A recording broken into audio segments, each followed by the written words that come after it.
Indonesia tanah airku, tanah tumpah darahku. Di sanalah aku berdiri, jadi padu ibuku. Indonesia bangsaku, bangsa dan tanah airku. Marilah kita berseru, Indonesia bersatu. Di belakangku hidup negeriku, bangsaku, rakyatku semuanya. Bangunlah jiwanya, bangunlah badannya, untuk Indonesia Raya. Indonesia Raya, merdeka, merdeka, tanahku, negeriku yang ku cinta. Indonesia Raya, merdeka, merdeka, hiduplah Indonesia Raya. Merdeka. Oke, ikutin dulu ya. Pani Kevin, Ada Bu. Isman, Ada Bu. Christine, ada Bu. India, ada Bu. Yola, ada Bu. Atika, ada Bu. Jessica, kita kalau aku buat ke bawah bukan dulu, ke atas berdiri. Kalau ke kiri buat paling kiri. Paling kanan gitu ya. Oke? Oke.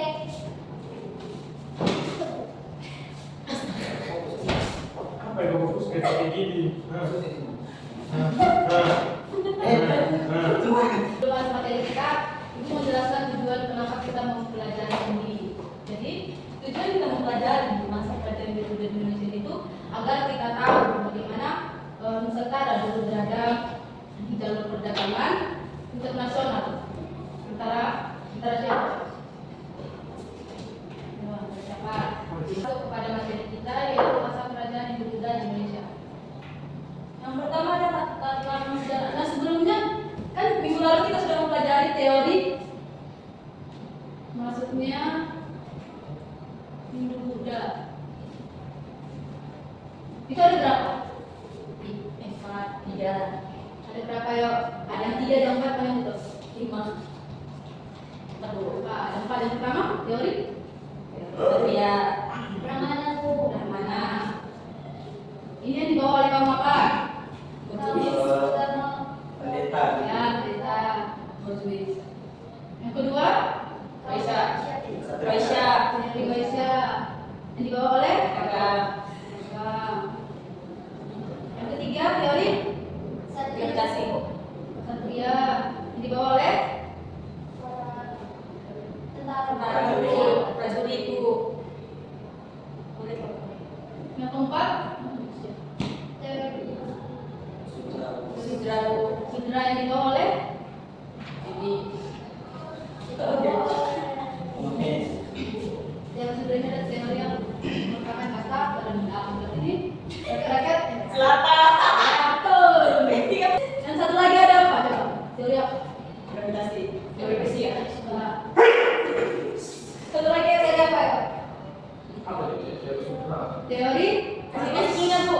Harus balik. Artinya? Enggak. Apa namanya? Belajar ya Bu. Pedagang yang di Indonesia, jual di India itu mempelajari gimana orang cara berdagang. Oke, jadi inilah teori masuknya Hindu Buddha di Indonesia. Nah, kita masuk kepada materi kita itu latar belakang sejarah. Jadi masuknya Hindu Buddha didasari oleh latar belakang sejarah. Pertama itu perjalanan pedagang. Jadi kontak dengan India melalui jalur perdagangan laut dan berperan besar dalam penyebaran agama dan budaya Hindu Buddha. Yang kedua itu ada pengaruh Hindu Buddha. Agama Hindu Buddha berkembang di berbagai kerajaan di Indonesia seperti Sriwijaya, Majapahit, dan Tarumanegara. Yang ketiga itu ada akulturasi budaya. Budaya Hindu Buddha berakulturasi dengan budaya lokal, mereka tradisi dan nilai-nilai baru di Indonesia. Jadi yang ketiga ini yang latar belakangi masuknya Hindu Buddha ke Indonesia. Nah, yang selanjutnya ada perkembangan kebudayaan Hindu Buddha. Yang pertama ada arsitekturnya. Jadi peninggalan arsitektur seperti candi, pura, stupa merupakan bukti nyata pengaruh Hindu Buddha di Indonesia. Nah, yang kedua ada seni rupa. Seni rupa seperti patung, relief dan lukisan yang menggambarkan arti cerita epik Hindu-Buddha dan dewa-dewi. Yang ketiga ada sastra dan literatur. Nah, sastra dan literatur seperti Kakawin, Kidung, dan Babat yang mengisahkan tentang sejarah, metodologi dan nilai-nilai Hindu-Buddha. Dan yang terakhir ada budaya yang musik dan tari. Jadi musik dan tarian juga tarian tradisional yang terdiri oleh gamelan dan alat tradisional lain itu mempengaruhi, maksudnya tradisi Hindu-Buddha. Nah, adapun materi selanjutnya itu sistem pemerintahan. Jadi sistem pemerintahan pada masa Hindu-Buddha itu ada 3. Itu yang pertama raja. Raja merupakan kepala negara dan pemegang kekuasaan tertinggi, dianggap sebagai titisan dewa. Jadi kalau kita tahu kalau di kerajaan itu kan orang itu pemimpinnya raja. Kedua itu ada menteri. Menteri membantu raja dalam menjalankan pemerintahan, berasal dari kalangan bangsawan dan brahmana. Dan yang ketiga, kalau nggak ada rakyat, siapa yang memimpin? Rakyat terbagi menjadi beberapa lapisan seperti hierarki sosial yang dipengaruhi oleh sistem kekastaan dulu. Di sinilah masuk yang tadi itu teori sumber daya. Nah, bagaimana sih kerajaan sosial ekonomi pada masa Hindu-Buddha? Itu pada masa kehidupan ekonomi orang itu pertanian itu menjadi mata pencaharian utama rakyat dengan hasil panen seperti padi, kelapa, dan rempah-rempah. Nah, yang kedua itu adalah perdagangan. Jadi perdagangan ini berkembang pesat dengan rempah-rempah yang menjadikan komoditas utama, menghubungkan Indonesia dengan dunia luar. Jadi dulu seperti negara-negara Indonesia kan karena mau mendapatkan rempah-rempah dari Indonesia. Dan yang ketiga itu ada kesenian. Kesenian berkembang di berbagai bidang, mulai dari seni rupa, sastra, musik, dan tari, mencerminkan nilai-nilai dan kehidupan masyarakat pada kehidupan Hindu. Nah, apa sih kerajaan Hindu? Itu yang pertama, kerajaan Kutai. Jadi kerajaan Kutai ini adalah kerajaan tertua di Indonesia yang berpusat di Muara Kawan, Kalimantan Timur. Jadi kerajaan Kutai ini dianggap sebagai kerajaan Hindu tertua karena dengan adanya bukti sejarah berupa prasasti Yupa. Jadi prasasti Yupa ini dikenal dan ditulis dalam bahasa Sanskerta dan huruf Pahlawan. Ada yang tahu? Ini kan prasasti Yupa kan ditulis dalam bahasa Sanskerta dan huruf Pahlawan. Di sini tuh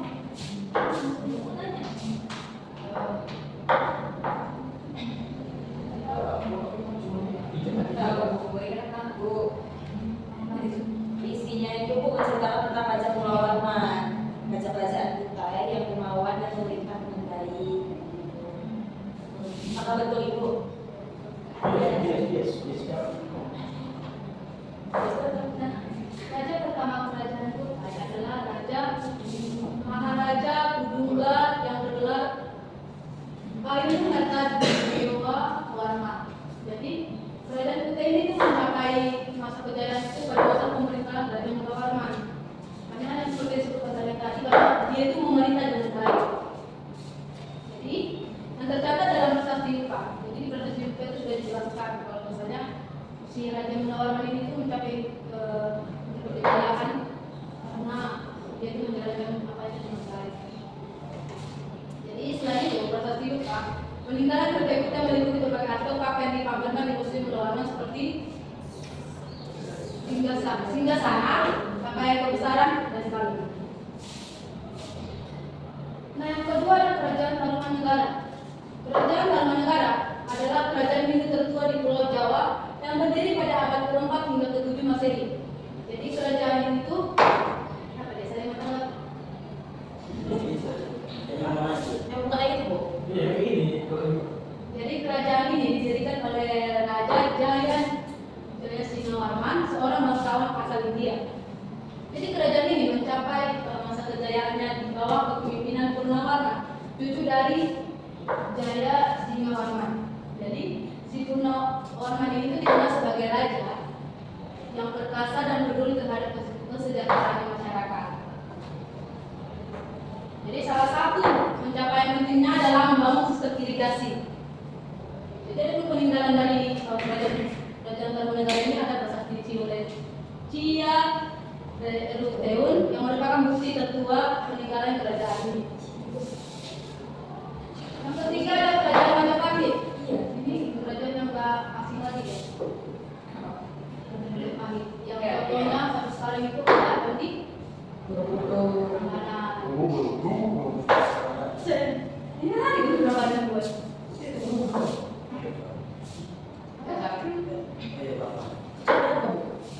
Jadi kerajaan Majapahit adalah kerajaan ibu terbesar di Nusantara yang berdiri pada tahun 1293 Masehi. Jadi kerajaan ini mencapai puncak kejayaannya pada masa pemerintahan Hayam Wuruk itu tahun 1350 sampai 1349. Jadi Raja Wijaya adalah pendiri kerajaan Majapahit yang memerintah dari tahun 1293 hingga 1309. Jadi Raja Wijaya ini merupakan menantu dari Kertanegara, raja terakhir dari Singosari. Jadi nama asli si Raden Wijaya ini adalah Nararya Sanggramawijaya. Jadi kerajaan Majapahit mengalami kemunduran setelah meninggalnya Gajah Mada dan Hayam Wuruk. Jadi faktor untungnya Majapahit antaranya ada yang pertama itu banyaknya wilayah taklukan yang melepaskan diri. Yang kedua, terdapat konflik perebutan takhta. Yang ketiga, meletusnya perang Parekrek. Nah, semakin bertambahnya pengaruh Islam di Jawa. Pada masa itu, Majapahit menguasai wilayah yang berada di Nusantara. Kerajaan Majapahit mencapai puncak kejayaannya pada masa Sultan Hayam Wuruk. Nah, ada pun peninggalan dari kerajaan Majapahit itu seperti candi seperti candi Prambanan, candi Suci. Nah, masuk ke kerajaan Buddha. Yang pertama itu ada kerajaan Sriwijaya. Kerajaan Sriwijaya yang terletak tepatnya di Palembang, Sumatera Selatan. Ini merupakan kerajaan maritim yang berdiri di Pulau Sumatera. Jadi kerajaan Wijaya mencapai puncak kejayaannya itu pada abad ke-7 hingga ke-14 Masehi dan terkenal karena menguasai jalur perdagangan rempah-rempah di Selat Maluku, Selat Malaka. Nah, Kerajaan Balaputradewa dikenal sebagai raja yang Sriwijaya mencapai puncak kejayaannya. Kerajaan ini terkenal karena kekuatan di laut, menguasai jalur utama di Selat Malaka dan wilayah sekitarnya. Wilayah pusat kekuasaan Sriwijaya juga mencakup Sumatera, Semenanjung Malaya, sebagian wilayah Thailand, Kamboja, dan bahkan sebagian wilayah dari yang ada apa peninggalan dari Kerajaan Sriwijaya. Candi yang paling terkenal yang ada di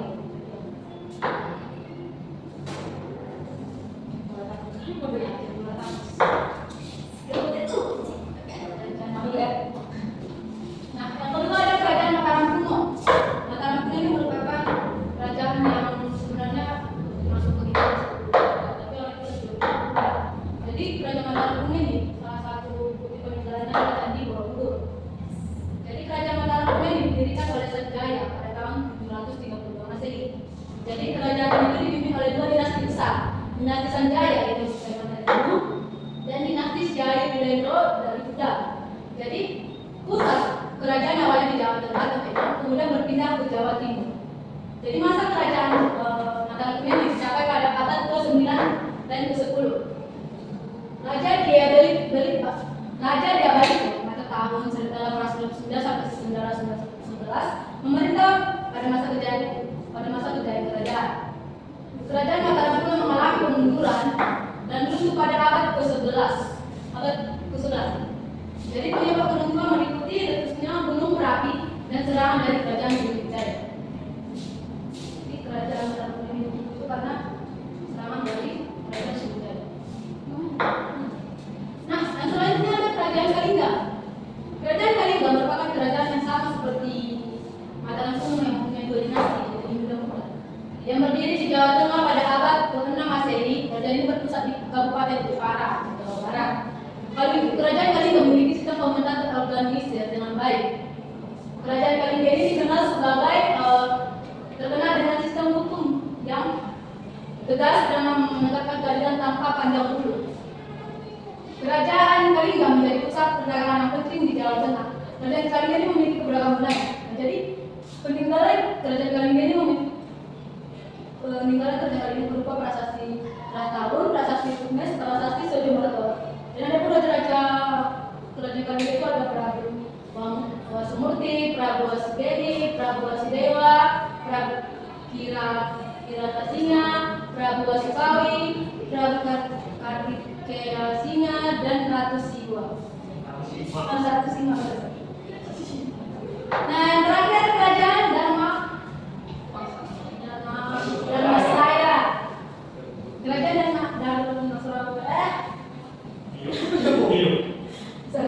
Kerajaan Dharmasraya ini merupakan kerajaan yang didirikan oleh Dharmawangsa, disebut dengan Dharmawangsa, adalah raja terakhir kerajaan Medan. Jadi ini tuh merupakan bagian dari pecahan dari kerajaan Mataram kuno. Jadi si Dharmawangsa ini merupakan raja keturunan dari si anak yang mendirikan kerajaan Mataram kuno. Jadi periode Jawa Timur dengan bergelar dengan Abhiseka Sri Maharaja Isa Dharmawangsa tentu adalah Ananta Wikramoto Tunggal Dewa bersama Sunan Dharmawangsa mengadakan serangan ke Sriwijaya. Ia memerintah Wedang pada tahun 1941 hingga 1016. Jadi si Dharmawangsa itu ikut dalam serangan yang dilakukan oleh Mataram kuno terhadap Sriwijaya.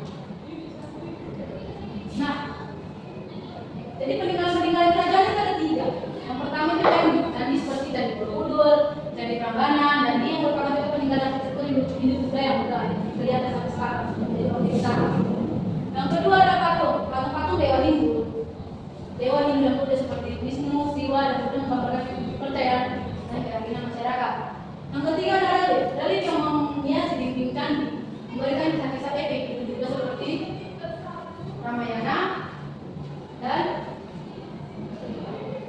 Mahabharata. Nah, yang selanjutnya ada pengaruh Hindu Buddha terhadap budaya Indonesia. Yaitu pertama sistem kepercayaannya. Pengaruh Hindu Buddha dalam kepercayaan masyarakat seperti konsep karma, reinkarnasi, dan dewa dewi. Yang kedua seni budaya. Seni dan budaya tradisional seperti tari, musik, sastra, dan arsitektur terpengaruh oleh nilai-nilai Hindu dan Buddha. Yang ketiga ada struktur sosial. Sistem kasta Hindu yang berpengaruh pada struktur sosial masyarakat meskipun mengalami modifikasi dan adaptasi. Nah, yang terakhir ada akhir masa kerajaan Hindu Buddha di Indonesia. Masa kerajaan Hindu Buddha di Indonesia berakhir secara bertahap, dipengaruhi oleh beberapa faktor termasuk pengaruh Islam dan perkembangan teknologi. Oke, sekian dari pemaparan saya. Jika ada yang bertanya atau mau didiskusikan boleh. Di sini ada itu membagi 2 kelompok. Ini kan ada 2 gambar. Jadi itu sengaja satu namanya. Jadi kalian kan cari namanya apa, terus kalian jelaskan. Misalnya ini kan Candi Borobudur. Candi Borobudur itu merupakan peninggalan dari kerajaan apa. Terus menjelaskan lah deskripsinya Candi Borobudur. Ya, ini ada di Buddha. Oke, semacam perwakilan ambil.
Menjelaskan 3 candi yang berbeda yang berasal dari Jawa Tengah. Pertama itu Candi Borobudur yang berasal dari Magelang, Jawa Tengah, dibangun pada abad ke-8 berbentuk stupa bertingkat. Nah, selanjutnya Candi Muaro Jambi yang Candi Muaro Jambi kompleks Candi Kuda di Jambi yang diperkirakan dibangun antara abad ke-7 dan ke-13 Masehi, terus merupakan peninggalan kerajaan dari Sriwijaya. Terakhir itu Candi Prambanan. Kompleks candi ini terbesar di Indonesia yang dibangun pada abad ke-9 oleh warga Sanjaya, terletak di perbatasan Yogyakarta dan Jawa Tengah. Tangan. Yang satu lagi sih ya. Dengarkan dari kelompok dua ya. Jadi yang pertama ini ada gambar rupa peninggalan kerajaan Kutai yang bertulis informasi mengenai kerajaan Kutai yang berdiri sekitar abad ke-4 dan berlokasi di Kalimantan. Gambar kedua ini namanya prasasti Tugu, yaitu gambar yang bertuliskan aksara Pallawan dengan bahasa Sanskerta yang isinya menuliskan tentang penggalian saluran sungai Candra. Yang ketiga ini prasasti Prapanca Sarapura pada tahun 1337 Masehi yang ditemukan di Surabaya. Ada 3 nama yang ada di prasasti ini, yaitu nama Baru, nama Gajah Mada, dan nama Aditya Warma. Yang keempat ini adalah prasasti peninggalan dari Majapahit. Baik, Tangan. Oke, hasil dari diskusi kedua kelompok itu sangat bagus ya. Untuk dan pemanasannya, ceritanya, dan berbagai juga. Nah, ya dari pembelajaran hari ini, jadi pembelajaran kita dapat menyimpulkan bahwa maksudnya Ibu Kuda Indonesia itu melalui 5 teori ini dan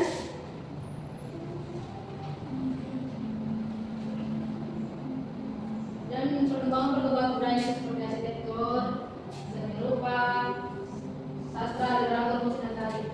Dan sistem pemerintah itu seperti raja, menteri, dan rakyat. Nah, semoga dengan kita membahas ini itu kita tahu bagaimana teori masuknya kebudayaan, teori masuknya budaya Indonesia, kerajaan apa saja, kerajaan apa saja, kerajaan itu dan kerajaan yang berkaitan dengan perkara ini dan peninggalan apa saja, serta faktor mungkinnya kerajaan tersebut.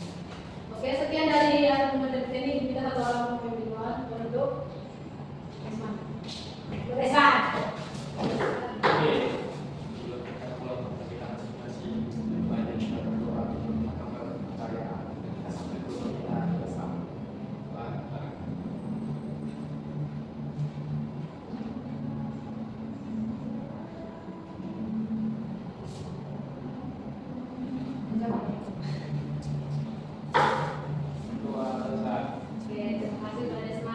Jadi untuk minggu depan materi kita itu mengenai kedudukan Jepang di Indonesia.